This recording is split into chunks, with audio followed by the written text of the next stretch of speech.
साधु जीवन के पर्याय के अंदर लगभग 90,000 किलोमीटर की पूरे भारतवर्ष की 3 बार पदयात्रा कर चुका। झारखंड सरकार को आप लोगों ने सिर्फ 4 दिन में कैसे झुका दिया, बिना शाहीन बाग की तरह जो है सड़क पे बैठे। जैन शब्द का अर्थ है इंद्रियों को जीतने की कोशिश करे वो जैन, चाहे वो ब्राह्मण हो, क्षत्रिय हो, वैश्य हो, शूद्र। आज आपकी इतनी महान, आज हिंदुस्तान की सबसे बड़ी चैनल, और इस चैनल के माध्यम से मैं संदेश देना चाहता हूं। हमें क्या जरूरत है अकबर कब जन्मा, कब मरा, बाबर हुमायूं कब आए, हमें जानने की क्या जरूरत? 1000 छात्रों को IAS, IPS, IRS बना चुके हैं। पर्यटन स्थल और तीर्थ स्थल में रात दिन का फर्क। 16 साल की उम्र में आपने संन्यास ले लिया और आप लोग गाड़ी इस्तेमाल नहीं करते हैं, मतलब कि अंधेरा हो जाता है, उसके बाद से खाना नहीं खाते। जो छोड़ करके जाना है उसके लिए तो ज्यादा मेहनत करते हैं, परंतु जो साथ लेकर के जाना है उसके लिए बहुत कम मेहनत हो रही है। Education but character. आप एक IAS बनते हैं,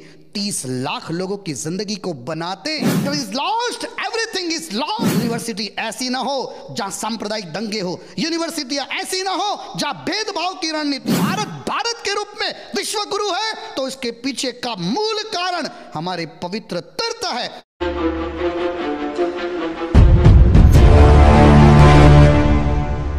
जैन कम्युनिटी एक ऐसा वर्ग जो पूरे भारत को चलाता है और पूरे भारत में लगभग 60% बिजनेसमैन जैन कम्युनिटी से आते हैं। और अभी हमारे साथ जैन मुनि श्री नयन पदम सागर जी महाराज हैं और इनसे हम लोग जो है कुछ चर्चा करेंगे, कुछ जानने का प्रयास करेंगे कि आखिर झारखंड सरकार को इन लोगों ने बिना कुछ किए, बिना एक पत्ता तोड़े, बिना शोर शराबा, बिना हंगामा किए, बिना शाहीन बाग की तरह सड़क पे बैठे जो है सिर्फ 4 दिन में कैसे झुका दिया। तो सबसे पहले महाराज जी आपका सच तक न्यूज में स्वागत है। आशीर्वाद, बहुत आशीर्वाद, अति पुण्यशाली, सदा मंगल हो, खूब आनंद हो। अच्छा, झारखंड सरकार पे आने से पहले मैं आपसे एक सवाल पूछूंगा। जैन कम्युनिटी की संख्या जो है पूरे भारत में लगभग 40 से 50 लाख है और लगभग हर एक जैन जो है वो आपको जानते हैं, क्या ये बात सत्य है? प्रभु का ये अद्भुत देन है और पदयात्रा करने से सबसे बहुत अच्छा संपर्क रहता है। मैं मेरे 39 वर्ष के संयम जीवन यानी साधु जीवन के पर्याय के अंदर लगभग 90,000 किलोमीटर की पूरे भारतवर्ष की 3 बार पदयात्रा कर चुका हूं। तो साहजिक है कि साधु पैदल चलते, गांव-गांव जाते, गली-गली जाते, शहर-शहर जाते हैं, तो सबके साथ संपर्क होना और उनको आत्म साधना में, देशभक्ति में, मानव कल्याण के अंदर जोड़ना ये सहज होता है, इसलिए सबका संपर्क आसान और सरल रहता है। झारखंड सरकार को आप लोगों ने सिर्फ 4 दिन में कैसे झुका दिया, बिना शाहीन बाग की तरह जो है सड़क पे बैठे? मैं सेंट्रल गवर्नमेंट, प्रधानमंत्री नरेंद्र मोदी जी और झारखंड सरकार के मुख्यमंत्री जी दोनों को दिल से आशीर्वाद देता हूं। उनकी माता ने, उनके पिताजी ने उनको बहुत अच्छे संस्कार दिए और इसीलिए उन्होंने धर्म और अध्यात्म के साथ सहयोग करते हुए लोगों की आध्यात्मिक भावना का बहुत श्रेष्ठ और सुंदर परिचय दिया और उसका ये प्रतिफल है। 4 दिन के अंदर सरकार ने वो पर्यटन स्थल को मिटा करके उसको पवित्र तीर्थ स्थल घोषित किया, उसका हमको अनहद आनंद है। अच्छा, उस तीर्थ स्थल के बारे में आप बताइए कि वो तीर्थ स्थल जो है जैन कम्युनिटी के लिए इतना इम्पोर्टेंट जगह कैसे बन गया और क्यों? सम्मेत शिखर जी महानतीर्थ और शत्रुंजय गिरिराज पालिताना गुजरात भावनगर डिस्ट्रिक्ट के अंदर, ये दोनों तीर्थ जैनों के सबसे महान तीर्थ है। जैनों की ये आस्था है कि वह कण कण पर अनंत आत्माओं ने सिद्धत्व को, मोक्ष को, साल्वेशन को, आत्ममुक्ति को प्राप्त किया है। और सम्मेत शिखर जी झारखंड के अंदर आया हुआ महान पवित्र तीर्थ, वहां पर जैन धर्मावलंबियों के 20 तीर्थंकर परमात्मा वहां से निर्वाण को, मोक्ष को प्राप्त हुए हैं। इसलिए हमारे लिए ये स्थान पूरे भारत के लिए, भारतीय संस्कृति के लिए और समग्र विश्व के अंदर जो अध्यात्म में आस्था रखते हैं उनके लिए विश्व का ये सबसे पवित्रतम स्थान है। पर्यटन स्थल और तीर्थ स्थल में रात दिन का फर्क है। पर्यटन स्थल, घूमने फिरने, मौज शौक के लिए, और निर्दोष यदि उसका आलम्बन हो, पवित्र आलम्बन हो, तो फिर भी थोड़ी बहुत मन की शांति मिल जाती है। लेकिन तीर्थ में जाने से आत्मा भव संसार से तिर जाती है। इस संसार में कोई अमीर है, कोई गरीब है, कोई रोगी है, कोई निरोगी है, कोई पशु है, कोई इंसान है, कोई पुरुष है, कोई स्त्री है, कोई खूबसूरत है, कोई बदसूरत है। इसके पीछे का कारण व्यक्ति के अपने कर्म होते हैं। बुरे कर्म करेंगे तो बुरा फल मिलेगा, अच्छे कर्म करेंगे तो अच्छा फल मिलेगा। ये संदेश तीर्थों में मिलता है।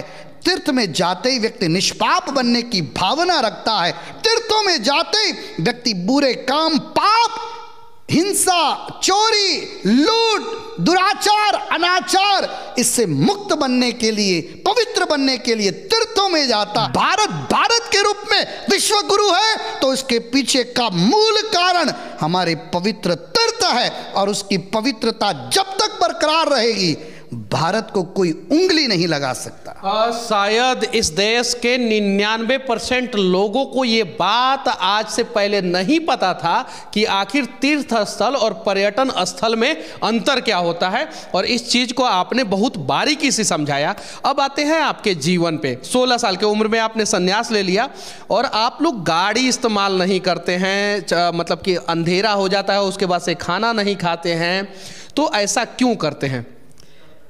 सबसे पहले तो इस संसार के अंदर हमें ज़्यादा से ज़्यादा देना है, लेना नहीं है। जीने के लिए मजबूरी से थोड़ा सा आहार चाहिए, थोड़ा सा पानी चाहिए, वो शरीर के लिए, जीवन के लिए काफ़ी है। उसके अलावा इस संसार में हमें देना ही देना ज़्यादा होता है।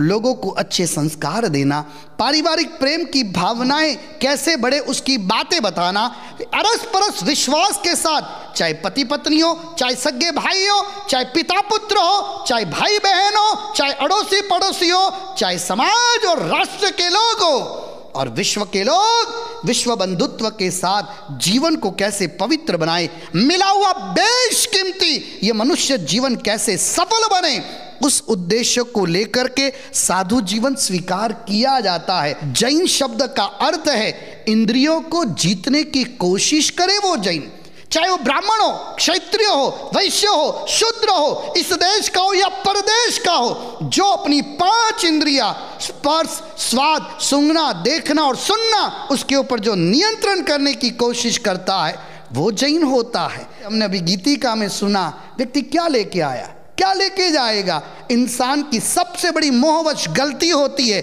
जो छोड़ करके जाना है उसके लिए तो ज़्यादा मेहनत करते हैं, परंतु जो साथ लेकर के जाना है उसके लिए बहुत कम मेहनत हो रही है। हमें जीवन ऐसा जीना चाहिए, कम से कम संसाधनों का उपयोग करे और ज़्यादा से ज़्यादा समर्पित करे, उसका आनंद अद्भुत अद्भुत अद्भुत होता है। जैसा कि महाराज जी ने अभी हम लोगों को बताया कि जैन जो है कोई संप्रदाय नहीं है, कोई धर्म नहीं है, ये जीवन जीने का उत्तम कला है, और जो अपने 5 इंद्रिया पे कंट्रोल कर लेता है वो जैन होता है।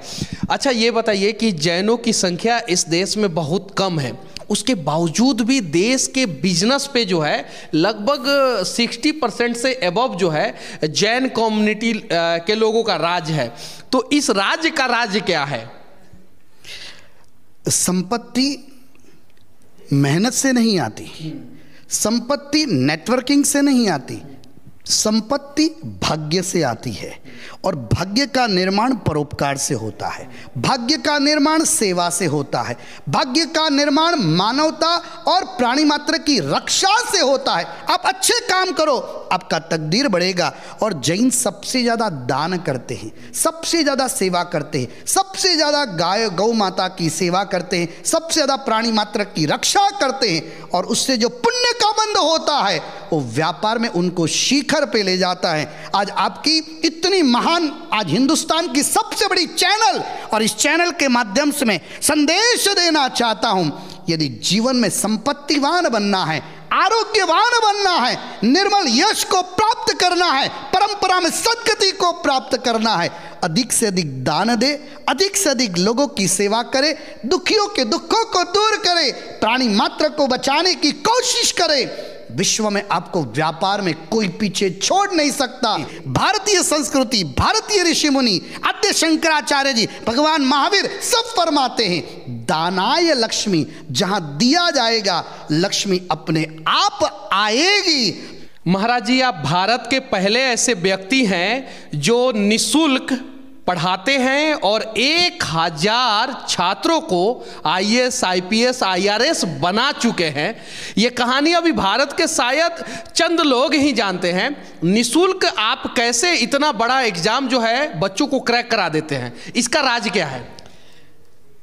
भारत अपार संभावनाओं का देश है। यहाँ के युवाओं में जो ऊर्जा है, उनमें जो टैलेंट है, उनमें जो क्षमता है, बड़ी अद्भुत है। और ये भारत के युवाओं की शक्ति को पहचान करके, उनके भीतर के अंदर शुभ भावों को आरोपित करके, देश प्रेम उनके अंदर कूट कूट करके डाल करके उनको इस एग्जाम के अंदर उनको बैठाया जाता है और उनको एक लक्ष्य दिया जाता है, भारत का आप ऑफिसर बन के विश्व का कल्याण करें। भारत का ब्यूरोक्रेट्स विश्व का श्रेष्ठतम ब्यूरोक्रेट्स होना चाहिए। भारत का ऑफिसर ये सेवा का जीवंत मंदिर है। इससे पवित्र स्थान और क्या हो सकता है? अब घर में रहते, छोटा मोटा व्यापार करते, 50-100 लोगों को रोजी रोटी देते, आप एक IAS बनते हैं, 30 लाख लोगों की जिंदगी को बनाते हैं, तो इससे पवित्र अवसर व्यक्ति को जिंदगी में नहीं मिल सकता। माता पिता का नाम, अपने प्रदेश का नाम रोशन करने का अवसर आपको नहीं मिल सकता। इस तरह से उनको हम भावों से भावित करते हैं। बच्चे कठोर परिश्रम करते हैं और मुझे बताते हुए बड़ी खुशी है, आज लगभग 1000 से अधिक बालक बालिकाएं IAS, IPS आदि स्टेट और सेंट्रल में बन करके भारत की अभूतपूर्व सेवा कर रहे हैं। और ये सारी हॉस्टल, चाहे पूना हॉस्टल, दिल्ली, इंदौर, जयपुर, चेन्नई, ये सब हॉस्टल निःशुल्क है। सभी धर्म, सभी जाति के बच्चे वहां आकर के पढ़ाई करते हैं, अपने जीवन का निर्माण तो करते ही करते हैं, परंतु भारत का नवनिर्माण करने के लिए अपनी पूरी शक्ति को पूरा निःशुल्क है, पूरा निःशुल्क। भोजन free, laptop free, library free, coaching free और सब तरह की सुविधाएं बच्चों को निःशुल्क दी जाती है। कितना सेंटर है पूरे भारत में? अभी 7 सेंटर चल रहे हैं भारत के अंदर और कितने सालों से चल रहे हैं? ये लगभग 12 साल हो गए। 3 यूनिवर्सिटी है आपका और 2 यूनिवर्सिटी खोलने वाला है, टोटल 5 यूनिवर्सिटी। तो ये यूनिवर्सिटी का स्थापना आपने कहाँ कहाँ और कब कब कराया? हमारी बहुत सुंदर यूनिवर्सिटी इंदौर में चल रही है, बहुत सुंदर यूनिवर्सिटी सूरत, वेसू में। ये जितनी यूनिवर्सिटीज़ बनाते हैं उसका एक ही लक्ष्य है। भारत के राष्ट्रपति डॉक्टर राधाकृष्णन जी और राजेंद्र प्रसाद जी कहते थे, नॉट एजुकेशन बट कैरेक्टर। मुझे वो ज्ञान चाहिए जो व्यक्ति के चारित्र का निर्माण करे। Character is lost, everything is lost. यूनिवर्सिटियां ऐसी हो, शिक्षा प्रणाली का ऐसी हो जो व्यक्ति को मानव से महामानव बनाए, व्यक्ति को समष्टि बनाए, जीव को शिव बनाए। और यूनिवर्सिटी में पढ़ने वाला एक एक बालक, एक एक बालिका इस भारत की आन बान शान को आगे बढ़ाने वाली बने।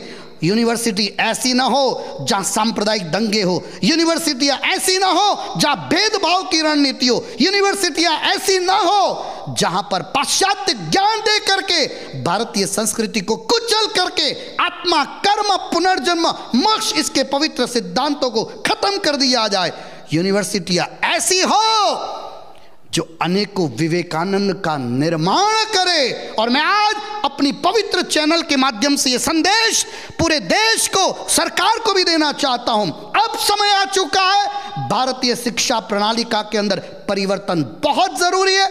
अभी तक मैकॉले की एजुकेशन सिस्टम चलती थी, अब भारतीय शिक्षा का भारतीयकरण कर देना चाहिए। यदि ये शिक्षा प्रणाली के अंदर परिवर्तन नहीं हुआ तो भारत के लिए बहुत घातक होगा। हमें क्या जरूरत है अकबर कब जन्मा, कब मरा, बाबर, हुमायूं कब आए, हमें जानने की क्या जरूरत है? हमारी डे टू डे लाइफ से उसका क्या लेना देना है? जैन मुनि जी का ये सारी बात आप लोगों को कैसा लगा? व्यापार में जो है आप लोग कैसे आगे बढ़ सकते हैं, वो भी राज मैंने आज इनसे पूछ लिया। साथ ही साथ झारखंड सरकार को सद्बुद्धि आया और जो तीर्थ स्थल को पर्यटन स्थल में वो डेवलप कर रहा था वो पीछे हटा और सिर्फ 4 दिन में इन लोगों ने सरकार को सद्बुद्धि पे ला दिया, रास्ते पे ला दिया, इन सब चीज़ों के बारे में आप लोग क्या सोचते हैं और जैन मुनि जी के बारे में आप लोग क्या सोचते हैं, कमेंट करके जरूर बताना। और हाँ, आखिरी में एक बात और कहूँगा, लक्ष्मी का सही सदुपयोग कीजिए, लोगों का मदद कीजिए, आपका भी भाग्य उदय होगा और आपका बिजनेस व्यापार में भी बढ़ोतरी होगा। जय हिंद। खूब आशीर्वाद, शुभ हो, मंगल हो।